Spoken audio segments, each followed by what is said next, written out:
ಗಾಮನಗಟ್ಟಿ ಗ್ರಾಮದಲ್ಲಿ friends creativity committee ವತಿಯಿಂದ ಬೃಹತ್ ರಕ್ತದಾನ ಶಿಬಿರ.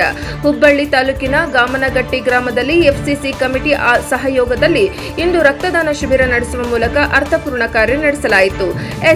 ಫ್ರೆಂಡ್ಸ್ ಕ್ರಿಯೇಟಿವಿಟಿ ಕಮಿಟಿ ಸಹಯೋಗದಲ್ಲಿ ಗ್ರಾಮದ ಕನ್ನಡ ಹಿರಿಯ ಪ್ರಾಥಮಿಕ ಶಾಲೆಯ ಆವರಣದಲ್ಲಿ ಕಿಮ್ಸ್ ಆಸ್ಪತ್ರೆ ಸಹಭಾಗಿತ್ವದಲ್ಲಿ ರಕ್ತದಾನ ಶಿಬಿರ ನಡೆದಿದ್ದು, ಗ್ರಾಮ ಸೇರಿ ನಗರದ ನೂರಾರು ಆಸಕ್ತ ರಕ್ತದಾನಿಗಳು ಶಿಬಿರದಲ್ಲಿ ಪಾಲ್ಗೊಂಡು ಸ್ವಯಂ ಪ್ರೇರಿತವಾಗಿ ರಕ್ತದಾನ ಮಾಡುವ ಮೂಲಕ ರಕ್ತದಾನ ಶಿಬಿರ ಯಶಸ್ವಿಗೊಳಿಸಿದ್ದು, ಜೊತೆಗೆ ಸಂಕಷ್ಟದ ಜೀವಗಳಿಗೆ ರಕ್ತದಾನಿಗಳು ನೆರವಾಗಿದ್ದಾರೆ.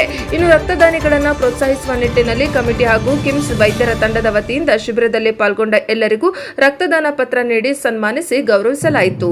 Bureau report Santosh Medar, NKS TV4 Hubballi.